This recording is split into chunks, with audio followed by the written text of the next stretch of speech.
విజయనగరం శ్రీ శ్రీ శ్రీ పైడితల్లి అమ్మవారి దేవర మహోత్సవం మంగళ వాయిద్యాలు, భక్తుల జయ జయ ధ్వానాలు, సాంస్కృతిక ప్రదర్శనల నడుమ అత్యంత శోభాయమానంగా కొనసాగింది.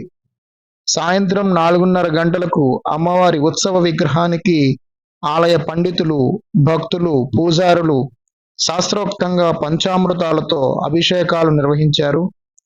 అనంతరం అమ్మవారిని సర్వాంగ సుందరంగా అలంకరణ చేశారు. ఆలయం బయట సిద్ధంగా ఉంచిన ఉత్సవ రథంపై అమ్మవారిని ఆసీనులు చేసి హారతినిచ్చారు. మంగళవాద్యాలు, విచిత్ర వేషధారణలు, భక్తుల జయ జయ ధ్వానాల మధ్య అమ్మ రథం ముందుకు కదిలింది. సిరుల తల్లి వనంగుడి నుంచి చదురుగుడికి బయలుదేరిన వేళ విద్యల నగరంలో ఆద్యాంతం భక్తిభావం ఉప్పొంగింది.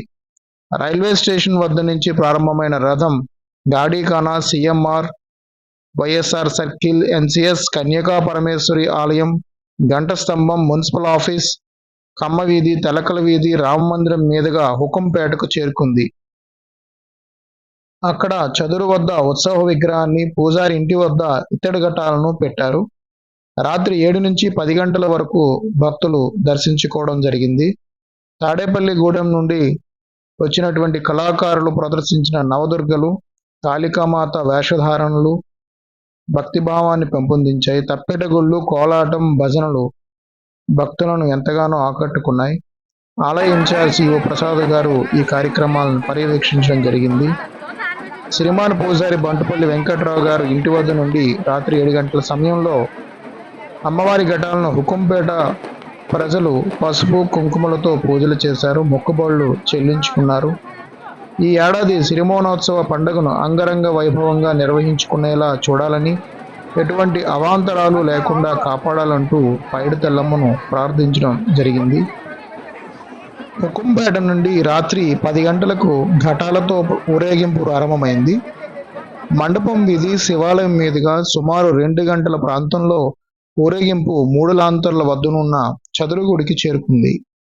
అక్కడ ఆలయంలో ఘటాలు, అమ్మవారి ఉత్సవ విగ్రహాన్ని ఆలయంలో ఉంచడం జరిగింది. వేకువజామున 3 గంటల ప్రాంతంలో ఆలయ తలయారి రామవరపు చినపైడి రాజు గారు బృందం సహాయంతో జంగిడి మీద దీపం పెట్టుకొని చదురుగుడి నుంచి డప్పు వాయిద్యాలతో మంగళవీధి మీదుగా తలయారి, పూజారి, కొందరు భక్తులు చెరువు వద్దకు వెళ్ళి అమ్మవారికి మనవి చెప్పారు. అక్కడ మట్టిని అమ్మవారి బొమ్మగా మలిచి పసుపు కుంకుమలతో పూజలు చేశారు. ఈ రోజు నుంచి అమ్మవారు చదురుగుడిలో దర్శనమిస్తారని శ్రీమాను పూజారి బంటుపల్లి వెంకట్రావు గారు తెలియజేశారు. జై పైడిమాంబ.